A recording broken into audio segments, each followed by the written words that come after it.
Have you been on a bulk and your body stopped responding? Watch this. Our next caller is Kevin from Colorado. Kevin, what's happening? How can we help you? Hey guys, first off, thanks for having me on the show. You've been a huge part of my fitness journey. So yeah, I love what you guys are doing and kind of squashing some of the myths that are going around these days. So thank you for that.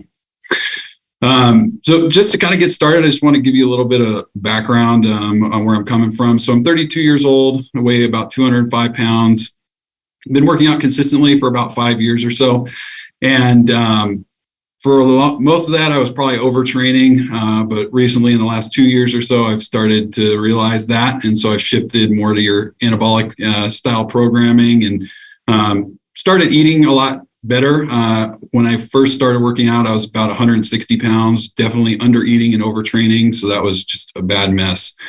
In August of 2021, I started Anabolic and I followed that up with Performance and then Powerlift. And after finishing Powerlift in June of 2022, I felt like I had made some really great improvements with the major lifts there. And so I was really excited to get back to doing Anabolic again to try and crush some of my previous numbers. However, when I went back to do it again, some of my numbers either stayed the same or even went down in some cases, like tricep dips and stuff. I couldn't do the numbers that I once did before.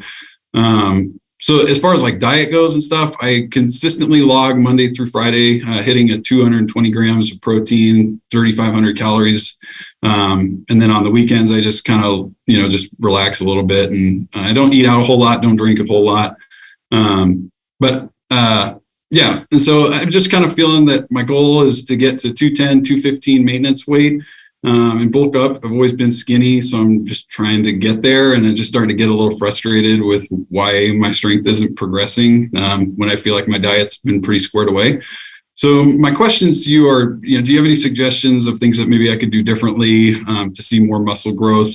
And when you're in the seasons of kind of stalled progress, how do you stay motivated with doing diet and trigger sessions and consistently working out when, you look around the gym, and I know you're not supposed to compare yourself to others, but it generally happens.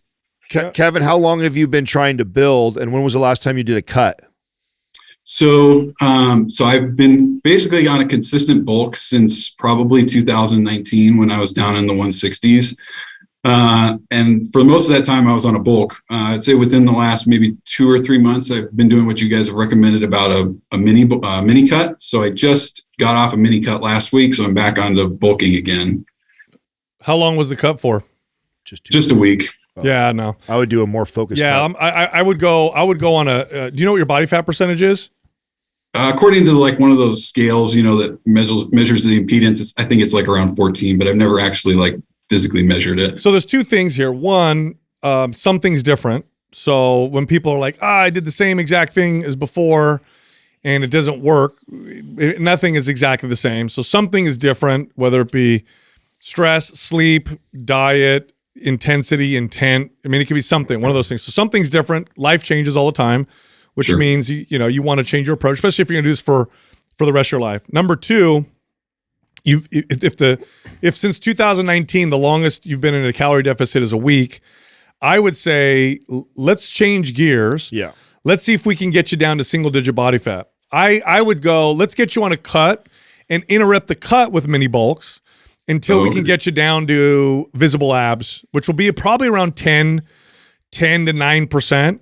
That'll take you probably, if you're consistent, you could do that in about 8 weeks, 10 weeks with some interruptions. And then once you get down to single digit body fat, reverse into a bulk. The most anabolic I've ever felt my entire life. So look, I identify with the constant bulk. I did this for most of my life. The most anabolic I ever felt my entire life, where I was like, I couldn't believe how responsive my muscles were. It literally felt like they were sponges, was after I filmed and shot the original Maps Anabolic. I got myself down to shredded. I don't know what I got down to. I was single digit, 5-6% body fat. I don't know what it was. After that, I started eating more and training, and it was like I just built. My body was so sensitive to calories and to lifting heavy. I just built more muscle. I hit PRs and everything. It was this incredible feeling. And really what it was is just I never let my body experience that really long enough. So, I would even take it one step further and shift your complete. I'd actually make you run Maps Aesthetic next and do exactly what he's saying. So I'd run Maps Aesthetic and let's get lean. And I'd say let's not worry about the lifts as far as your strength right now. We'll get to that. Like this, I think it would be a good focus for you right now is to kind of train the bodybuilders may as well, since we're trying to lean out and we're trying to get visible abs, like go on that focus for a little bit. And then when you come out of that, we can go back to bulking and then run anabolic or power lifting. Now remember this, when you're in a cut and you're running a high volume program like Maps Aesthetic, do not get hung up on the numbers on the bar. Yeah, that's why I want to move them to aesthetic. Get away from that. But just don't even worry about it. It's all about form. It's all about feel. Even in phase 1 with a cut for you, I would worry about form, feel, pump. Don't overdo the intensity, because if you overdo the intensity while you're going to a cut, you're just going to overtrain yourself. Sure. Just focus on the pump, focus on the squeeze. Pretend like you're a bodybuilder getting ready for a show. Don't focus on the weights as much as the technique, form, and feel. And it's a 12-week program that gives you plenty of time to get down to single-digit body fat. When you feel like you need a diet break, quote unquote, like you need some calories, I would go in a mini bulk for 4 days, 5 days, and then go back on the cut. And get yourself lean. And then when you're out of that, go back to a bulk and then watch what happens, man. It's a crazy feeling. Keep in mind, this advice is coming because we know we got your history, right? So I know you've been training for 5 years pretty consistently. So, and hearing what you've been doing nutritionally and focused training wise, I just know this is the best, one of the better avenues for you to take. Yeah. It's like, because someone else might hear that and go, okay, this guy wants to hit PRs in his squat and bench, and you're telling him to go on a cut and go to aesthetic. Yeah. That sounds counterintuitive. No, we're talking to Kevin right now. That's right. I'm talking specifically to the avatar you've built for me and your training background, how long you've been doing this for, and this kind of plateau you're kind of feeling. This to me is going to break through that plateau. You're going to shift your focus. We're not worried about weight on the bar so much. We're going to go into this kind of bodybuilder-esque type of programming. We're going to diet to lean down, drop some body fat, get lean, and then when we get out of that program, we're going to bump the calories back up and go back to anabolic or power lift, and then watch what you feel and see. Totally. Do you have Maps Aesthetic, by the way, Kevin? No, I don't have that one. We'll send that to you. All right, awesome. And then just on that real quick, so like with a cut, when I have done these little mini cuts, I've always just tried to hit the protein goal, make that the focus, and then kind of between fats and carbs, whatever kind of fits in to make sure they meet like fine. A 500 calorie deficit, or I don't even know like what's a good deficit to be. Oh, I see. Okay, so right now you're eating what, 3,500 calories a day? Yeah, about that. Yeah, I'd go down. I'd start with probably 2,800, 2,900 calories, and then base that on how you feel. So that would be the starting point. And then if you lose more than, if you lose more than like a 1.5, 2 pounds on the scale, I would bump the calories again. I wouldn't want to lose like 3-4 pounds in a week. That's probably going too fast. Although the first week you might see a little bit of that because of water. Yeah. Okay, so I wouldn't want to see 2 weeks in a row of there you go. Thank you. 3-4 pounds, right? Because right at the gate you might see a little bit, but that's probably mostly water. So, but yeah, to Sal's point, I think 2,800 to 3,000 is where I'd put you. And I think it's totally fine what you're doing. I'd like to great, easy focus. Just hit your protein intake, split your carbs and fat. Doesn't matter as long as you're heading around your calories and following that program. I think you're going to be in a good place. Yep.